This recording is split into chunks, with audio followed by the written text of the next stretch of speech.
Welcome back to Illini Bears Talk.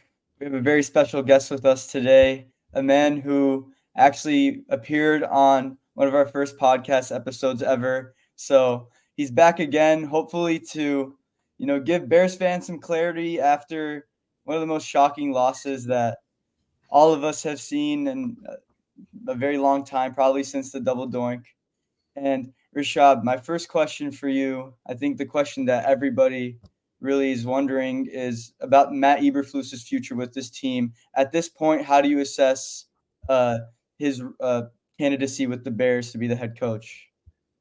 Yeah, at this point in time, I don't think it's looking good, only for the fact that we're still not beating good teams, right? Like all of our wins this year have been against pretty bad teams. So, this was the year that Eberflus had to take the step forward and the Bears had to take the step forward too into actually beating the good teams, being one of the better teams in the division.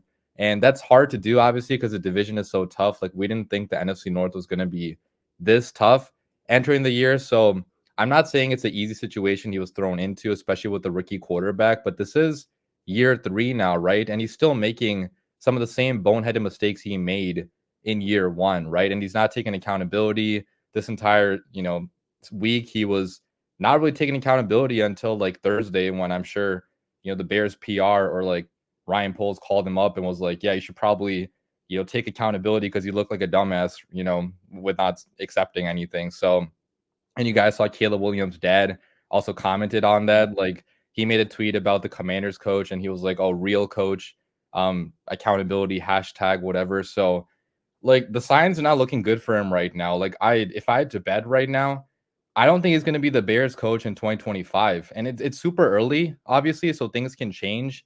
If we beat the Green Bay Packers, if we beat the Lions, if we make the playoffs somehow, I still think he can be the coach next year because he does know how to build good defenses. He knows how to build relationships with players. Like the players still, for the most part, respect him, I feel like, but like the wins have to come. So unless we make the playoffs, unless we go on a winning streak, I don't think it's going to be the head coach because, I don't think he's a coach you can win a Super Bowl with at this point in time. Yeah, for sure. I mean, I think it's definitely important to note that, yeah, last week was the fourth game in a row, or not in a row, but just fourth game we've lost with like a 95% plus chance to win. And it's just inexcusable at this point. I mean, like everyone blamed Fields last year, like, oh, Fields is not a fourth quarter quarterback. It's not Matt Eberflus's fault, but there's no excuses for this. Like me and Rami were touching upon it last pod that the play right before the Hail Mary, Dan Quinn was talking about how that was literally the most crucial play for setting up the Hail Mary. While Matt Eberflus on the other end was like, oh, we didn't care about that. That was just like, we were just trying to play prevent. If they had Jalen Johnson and maybe I guess Tyrique Stevenson on one of the corners or one of the wide receivers, it would have been a whole different story. If we forced an incompletion on a low probability throw, it would have to be just like a lateral play, and that's way less. I mean, knowing our luck, they probably would score on a lateral play, but you never know. So I think at the end of the day, I think our defense is extremely talented. I think Matt Eberflus is calling a very good defense, but it is almost most certainly important to note that Ryan Poles basically did everything for his defense. Like Jalen Johnson existed even before Ryan Poles was on this team. He's the best corner in the league. It's not even a debate, and he was already on this team. So I don't think Matt Eberflus like elevated his play. I think the only two players that Matt Eberflus really did elevate, I guess, would be Andrew Billings, because he came in as not really the best player ever, and now he's amazing, and possibly like Kyler Gordon. There's still a lot of question marks with Jaquan Brisker. We have no idea what's going to happen with him. And like Montez Sweat, who we traded for, he was an established veteran. He was always a star. So outside of Montez Sweat, we have no pass rush. So you never know. And especially with like Gervon Dexter, I think he has been playing very good. So I will give his flowers for Matt Eberflus. And then like Kevin Byard, he was also established that Eddie Jackson who left, like he was good before. So I don't really know how much Matt Eberflus is really doing for this defense just because it is so talented. It's not like it's a group of nobodies, and Matt Eberflus is really taking it to another level. But as you know, I don't know. I think we should move on. I've always said we should. And he's still making the same mistakes, not taking accountability, just blaming it on other people. And as you said on Thursday, Ollie Warren was like, you must take accountability. It's getting bad here. It's a very important fact that you have to know. I think a lot of Bears fans, I haven't seen this mentioned on Twitter actually a lot, which is that we actually have the fourth highest paid defense in the NFL. Yeah, Fourth. I actually knew that. And That's crazy. we spent 5 second-round picks. If you include Montez Sweat in that trade, we spent 5 second-round picks on this defense since Ryan Poles and Matt Eberflus took over the team. And, I am an Eberflus apologist, quote unquote, according to Sam. I think he's done a fine job as a defensive coordinator, going from 32nd in the league in EPA to 18th, and now this season I think we're third. So he's done a really great job in improving the defense. But when you really think about the fact that we have heavily invested into that defense, again, fourth highest paid in the league, 5 second-round picks. Like, how many defensive coordinators wouldn't bring this Bears team to the level that it is playing right now, or at least close to it? And you could still argue that Matt Eberflus is bringing the most out of this defense because they are performing so well. But you have to look at the head coach as a head coach, not just a defensive specialist. If you want to be a defensive coordinator, go ahead. But to make inexcusable calls that lead to, blown leads, like those 4 games we've talked about with that 95 plus whatever probability it was to win, it's just not cutting it. And another thing, if you want to look at Ryan Poles and the decision he made at quarterback last year, Justin Fields, I wouldn't say played bad enough to lose his job. It was more that you see an obvious upgrade at the quarterback position, which is very important. You see a generational prospect, so you go for it. Why do we not look at head coach that way? We know that head coach is one of the most important things to have. A great head coach elevates a team more than anything, maybe other than quarterback. Why is Ryan Poles not assessing the head coach position in that manner too? If the reports about Ben Johnson are true, that's extremely disappointing that Ryan Poles is not applying the logic in both areas. It's so obvious. It is so obvious that we have the worst head coach in our division. It's plain and simple. He's the 6th best head coach in the division. I mean, Ben Johnson's better. Yeah. Viking, what's his name? Oh, Brian Flores. You could argue he's better. He's good. He's good. So that's a really good point you made, Rami, like about, not wanting to upgrade a head coach for some reason like that. Like I really don't get what Ryan Poles' thinking was about that. Like I really thought he would fire him at the end of last season because I really thought he wanted to take the step up into being like a championship level organization. And part of me thinks like, did Kevin Warren interfere in that? Did the McCaskies interfere in that? Was it because they have the same agent that he didn't fire him? Because they do share the same agent, Trace Armstrong, whatever. So I'm not sure if there's something behind the scenes preventing him from moving on, but it just didn't make any sense at all to keep him. I mean, Ryan Poles talked about stability, but what good is stability if it's the same old, just average head coach? Like, we should want to become a championship level organization, like Kevin Warren has talked about multiple times, like winning championships. So that's why I do feel like he is going to move on at the end of this year, because Ryan Poles feels the pressure on him. Like, he's not going to have the honeymoon period anymore of, making that fantastic trade and like having the fan base worship him if the wins don't come, if we don't make the playoffs. So I still think there's a chance to get Ben Johnson at the end of this year, even though we reportedly, passed him over last year, which still hurts my heart to like even admit that. But I think Ben Johnson was holding out hope for like a good job coming open, and Chicago would be literally the best job that would come open if we do fire Matt Eberflus, because his team is ready to start winning football games right now. We have Caleb Williams, and like you mentioned, like I think it's easier to get the defensive mind, in here to still keep this defense like at least like top 10 level, because there's going to be a lot of guys available, like Robert Saleh, the Jets defensive coordinator. He's going to become available, right? And I saw Bears fans talking about this, but potentially pairing, Ben Johnson with Robert Saleh, like that's an amazing coaching staff. Like that's probably like a top 5 coaching staff in the NFL. So, Ryan Poles does have the opportunity to pivot at the end of this year, and he's going to have to, in my opinion, if he wants to actually take the, next step forward. Yeah, and the last thing I want to say on this topic before we move on is the Bears blog, who me and Rashab are actually blocked by. Yeah. I follow him on one of my other accounts. He had a comment that asked who is the one keeping Matt Eberflus in office, and he said, "Oh, he's 100% Ryan Poles' guy." And this kind of makes sense to me because I remember vividly, it was like week 4 or 5 when last year when we were 0-5, and he came out I think it was after the Chiefs game actually, where we got literally destroyed. He came out in a presser giving the best reviews of Matt Eberflus. Like, I love this guy. He is the best. Like, he does so much stuff behind the curtains. All this bullshit basically. Like, and that's when we had 0 wins. Everybody hated it. Like, it was the Matt Eberflus fire chain, and he was saying that stuff, and everyone was like, "Oh, he has to say this because he can't shit on his own head coach." That wouldn't make any sense. But when I thought of it deeper, I was like, I don't know. I mean, I feel like he really does believe in him. And I think it's kind of stupid for Ryan Poles to hitch his job on Matt Eberflus. So I think weird. he should find a way to cut ties. I mean, it makes he got like Ryan Poles. He did luck into one of the best trades in NFL history, but hitching your job onto Matt Eberflus is not the way to go. I really don't think it's the way to go. But I don't know. I mean, to each their own. He thinks that that's going to work. So I really hope we can find a time where he basically just tells him like, goodbye. That's it. But I bet you if Ryan Poles is not thinking about Matt Eberflus's job right now, if he wasn't raging after what he saw on Sunday and started looking at least into coaching candidates for next year, I think that he can go along with him. I mean, I don't want to fire Poles. He's done a great job, but you're right.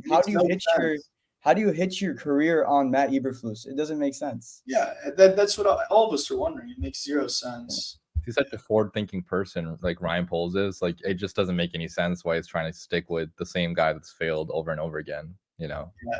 No, I agree. I definitely agree.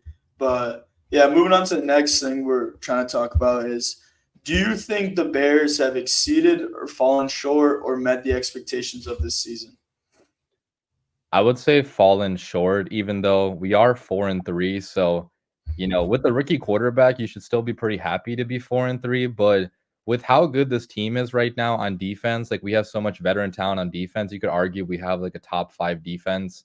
And with the additions we made in the offseason with Keenan Allen, with Odunze, our offense is nowhere close to what it should be, right? And I understand we have a rookie quarterback, but the fact that we struggled this much against the top defenses in the NFL, and the Commanders weren't even a top defense.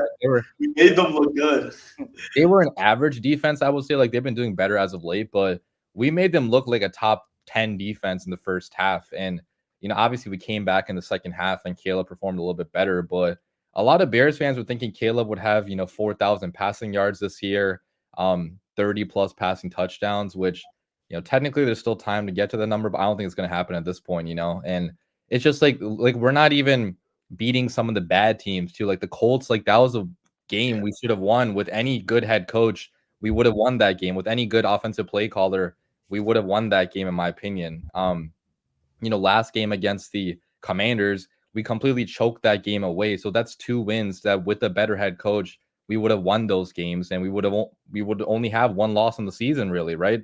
Which sucks to think about because that would put us in the driver's seat maybe to like win the NFC North, or at least like compete more for, a playoff berth. So the fact that we're just like, not taking advantage of the opportunities we were given, I think that's why we are not meeting expectations, because the talent on this team is just so much better than, what the coaching staff is doing with it. Like if we had Matt LaFleur, if we had Ben Johnson, I really think we would have 6 wins at least, on the season. So 6-1 for sure. Yeah, for sure. Yeah. So I don't think we met expectations so far. Yeah, I think meet expectations for me. I think, yeah, it's tough because when you look back, like what is meet expectations? 4-3 for this team is good. It's way better than last year, and it's much better than the year before. So the team is progressing if you just look at the record, but then you really have to look into the way that they lost some of these games, and specifically the Colts and the way the Commanders game ended. Like if this team really was playing how we thought they would, I think this would be a 6-1 team, or at least a 5-2 team. And it's just so tough. Like 4-3, you should be happy, but you can't be. And a tip ball by Tyrique Stevenson has completely shifted the whole conversation about the season and the dumb play calling of Matt Eberflus at the end of the game. It just completely shifted our perspective. I mean, we were riding such a high after that 3-game win streak and Caleb Williams ascending into that player we thought he would be. Now, inches can completely change the way you look at a team, but honestly, it's a good thing because we should be critical of Matt Eberflus. We shouldn't be, protecting him. And these are kind of the things that expose whether you have the right head coach or not. Yeah, piggybacking off exposing the head coach, I think we have met expectations just in the fact that we've lost off 2 plays basically, off a lucky Hail Mary, which probably will never happen again for another like 40 years, and messing up a 4th and 1 against the Colts by doing the most stupid play ever. I feel like if we were not the most cursed organization ever, we would get those 2 Tyrique Stevenson would not be taunting the crowd. Like, I don't get that. And then the other, it's crazy that I have to even talk about how the guy making millions and all of us chums on this podcast aren't doing anything. The guy making millions is taunting everybody and doesn't even notice the plays happening. He has to have Bears fans pointing, "Yo, the game's on right now." And I don't know. I just feel like in general, if we did win those 2 games, which we should have, especially the Colts. The Colts is like, Anthony Richardson had one of the worst NFL games I've ever seen. It was, oh my God. The people defending Anthony Richardson are beyond me, genuinely beyond me. But not to go on too much of a tangent, I think we still have met expectations just because of how unlucky we've been. Genuinely, I think. The one thing is though, I definitely do not think our offense has met expectations, like you said, Rashad. Especially Keenan Allen. He looks like Mercedes Lewis out there. He's like not doing anything, genuinely. Same with DJ Moore. He's like genuinely not looked like who he's been. I think this has to do with Shane Waldron not really getting him into spots that he used to be and force feeding him the ball like how Fields did. But I do really like Rome Odunze. I think he's been getting better week in, week out, and he's going to slowly start becoming the wide receiver 1. But as of now, I think we've met expectations with very bad luck. 100%. I agree with that too. Like, I'm probably being a little bit too harsh by saying we didn't meet expectations, but I'm just more looking at like the play on the field. Like, I'm just so disappointed in the offense. Like, I thought the offense would be at least like league average by now, and they have been in some games. Like, obviously the last 2 games we scored 30 plus points. Caleb looked pretty good. Offense looked pretty good, but I'm just wondering how is it gonna change when we actually start playing the good teams, because now we play good teams. Well, after the next 2 games are pretty easy, but after that, we play a good team literally every single week of the season remaining. So I'm just worried, like, are we going to only score like 10, 13 points per game in that stretch and like lose a bunch of these games, because then the season could really fall apart, So I think our play has not lived up to expectations, at least on offense. But overall, our record, having 4 wins, you should still be pretty happy about, I would say. Yeah, definitely. And I think it just goes back to kind of like the idea that 4-3 is good, but if the team played how we thought they would at the beginning of the season, that record could be a lot better, just given how weak these teams have been and just the fashion in which we have lost those games. But, I don't also want to get too pessimistic. I think to kind of see the progression of this team, especially from 2 years ago, I think there is reason to be happy. And I think even after the disaster class on Sunday, I have reason to be optimistic about this Bears team. I mean, for one, you had a quarterback in the 4th quarter who led what should have been 2 game-winning drives if it wasn't for one of the dumbest play calls ever and handing the ball off to a backup center. The Caleb Williams, he did lead 2 game-winning drives, and that was really impressive. And he had a really great throw to DJ Moore. He was clutch when he needed to be the sidearm to DeAndre Carter. Like, you were seeing those flashes. Yeah, this team starts really slow, but maybe we haven't met expectations yet, but I think there is reason to be optimistic. The only reason you really kind of grit your teeth and you're not very confident is because of the gauntlet that approaches this Bears team after these next 2 games. But I think there still is reason to be optimistic about this team in some regard. Yeah, I mean, the gauntlet itself, I genuinely, this might come off as a really hot take, but I don't think these divisional games are written off like how everyone's saying it. Like last year, nobody expected us to like. I'm counting the win against the Lions in Ford Field to win. Like I know it's a loss, but like, we were up 26-14 with 3 minutes left on the clock. That is a win in my book. But anyways, we went in there and Matt Eberflus destroyed Ben Johnson. Like he did not like he could not do anything against our defense. I remember Fields got a touchdown on the first offensive drive. That Jared Goff threw 2 picks. Like it was definitely one of those better games, and especially divisional games. Nobody can ever predict them. For the Packers, I'll definitely write those 2 off. Like that, I'd be shocked if rookie Caleb wins that. I think we might win one of them just because we're due at this point, right? Like it's been 7 years, 6 years. At least one of them. I hope we can win one of them. I mean, we are definitely due. But I'm gonna be smart enough not to predict us even. I always say we split every year, but I don't like. I'll go with 2 losses, but I could see us sweeping the Vikings. I really can. Their Cinderella run is over. They lost Christian Darrisaw. Prayers to him, but he was the best left tackle in the league at one point. He is very, very, very talented. And I know he just traded for the Jaguars tackle, but he's nothing like Christian Darrisaw. And Sam Darnold, when he's under pressure versus in a clean pocket, there's a stat on it. It's night and day. He goes from third quarterback EPA to 30th. So if you get pressure on this quarterback, he's not good. Their defense is good, but I mean, I think we can take care of the Vikings. I really can. People are saying, "Oh yeah, we lost. Those games are over." I think we can definitely take care of these divisional games. I think especially with the Lions, we should have swept them last year. We're the worst team. What changed with them? They did not get much better. It's the same team. How many divisional games do you guys think we have to win to make the playoffs? That's actually a good question. I mean, so if you say that you need 10 wins, I think in this NFC, you definitely need 10. There has been a team that got 10 wins and didn't make it in the 17 playoff. I think it was the Colts or the Dolphins. One of them was fighting for a spot a couple of years ago. Yeah. But let's just assume that you need 10 wins. This team has 4. If they don't win the next 2 games, count them out. But in terms of the divisional games, I think you got to get 2 at least. And the ones I look at probably specifically are the Lions game at home and the Vikings at home.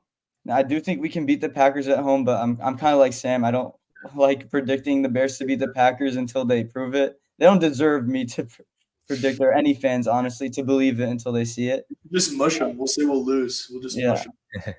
But people forget divisional games are always close. It doesn't matter, except for Bears-Packers. But divisional games for the Bears are always close, and that goes for a lot of other divisions too. These teams are familiar with each other. And yeah, Matt Eberflus kind of does own Ben Johnson. Maybe Ryan Poles was considering him, and then he saw what Matt Eberflus did to him last season. He's like, I don't know if I really want this guy anymore. But I think they're going to be way closer. Don't rule them out. They're going to be way closer than people expect. The Bears are undefeated at home, first of all, so they have a chance to win every single divisional game that they play at home. And I do agree with Sam about that Vikings take. I think our defense takes care of business, but I am a little scared about Brian Flores against our offensive line and Shane Waldron. That I can imagine that being a slugfest where we score less than 10 points. So yeah, I think the number is 2 wins, and I think they can definitely make the playoffs. Yeah, that's what I was thinking before we lost the Commanders game, but now I'm kind of thinking it might have to be 3. But I don't know, because if we win the next 2 games, we go to 6 wins, right? If we win 2, that's 8. You only have to win 1 of the games against the 49ers we play? And the Seahawks. Yeah. Damn it, that's all that's left? Wow.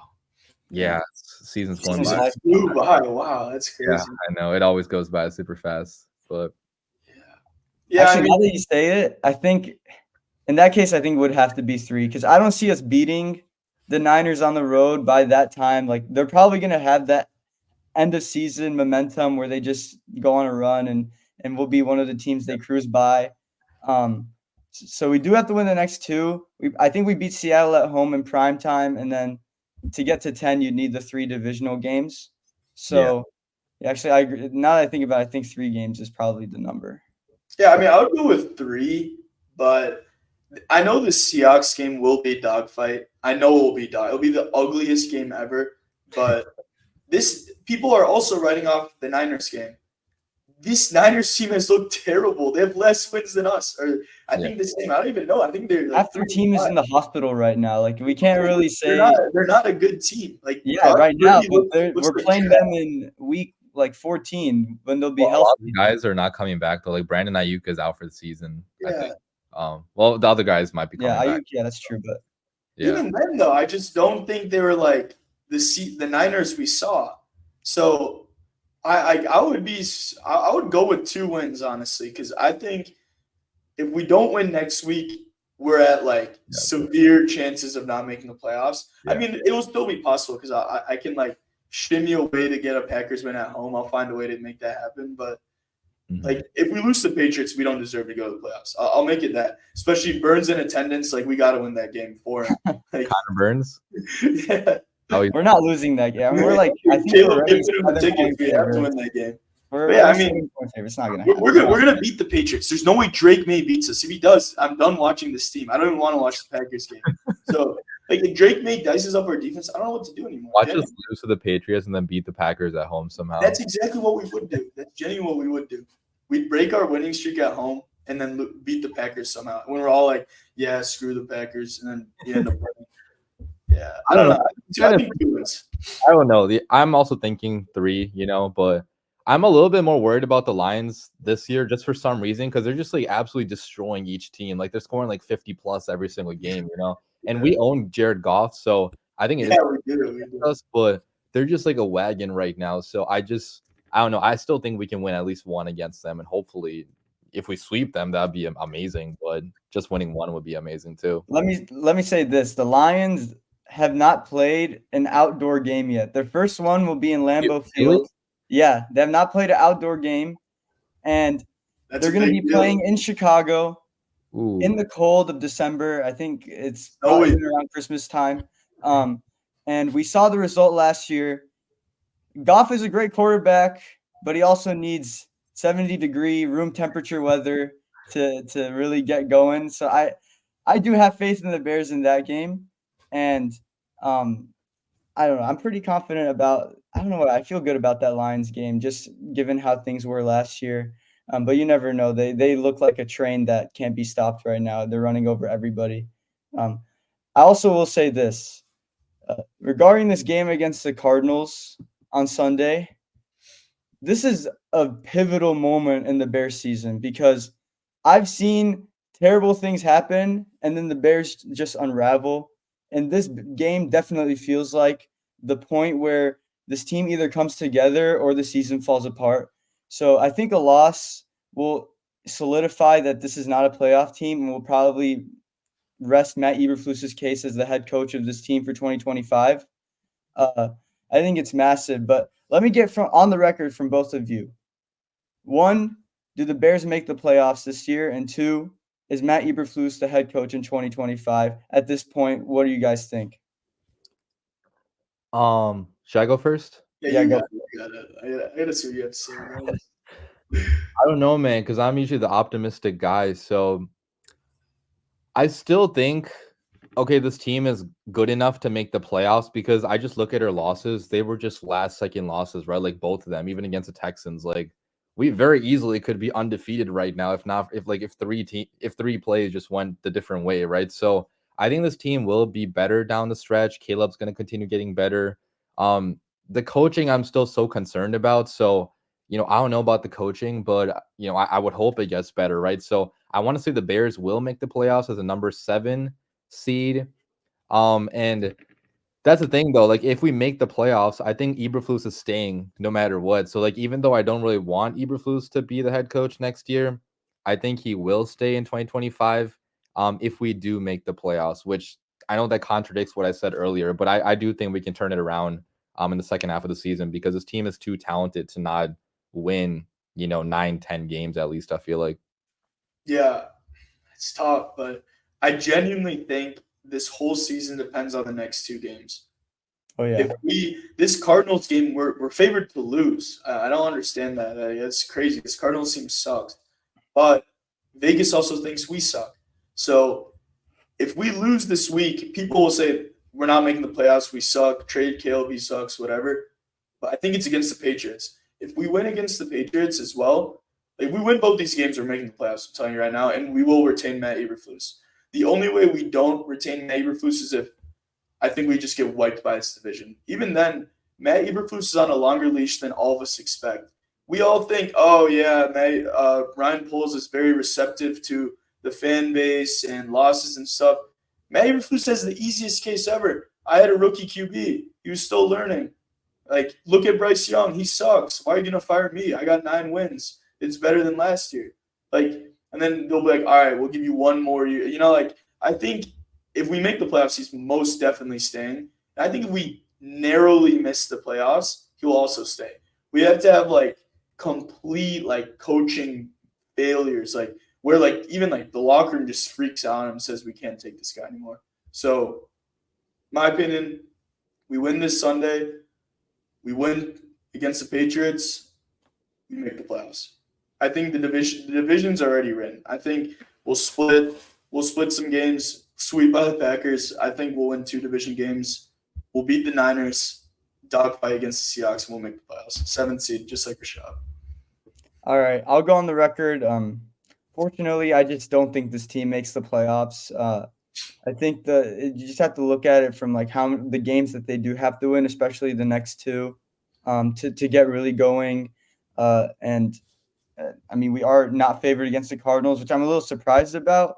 But Vegas always knows something. I'm a little scared because a lot of the money is on the Bears right now, but somehow the line is still moving in favor of the Cardinals. And usually when you see that, it indicates that the Cardinals will win. So I'm going to say we don't make the playoffs, and I don't think Matt Eberflus is the coach in 2025. And I think it's actually going to come down to the divisional record more than it is the playoffs, because I think Ryan Poles has to assess this division and say, you know, if we have the worst head coach in the division, you're not going to have sustained success. And that's all that Ryan Poles talks about. Okay, you got the quarterback. That's how you sustain success, but you also need a good head coach. If you have the worst one in your division, you're not going to win a lot. You're just not going to win the division consistently. You're not going to be at the top. And I think Ryan Poles is going to realize that by the end of the season. So we all got that on the record. Rashad, thanks again for coming for another episode of IBT. We appreciate you as a guest, and wonderful insights as always. Yeah, thanks for having me on. It's always a lot of fun. Let me know whenever you guys need me on in the future. Yeah, for sure. When we're wild card weekend, we'll have you on when we're in the playoffs. For sure. Rami's wrong. For the record, Rami's wrong. We're making the playoffs. I'm telling you.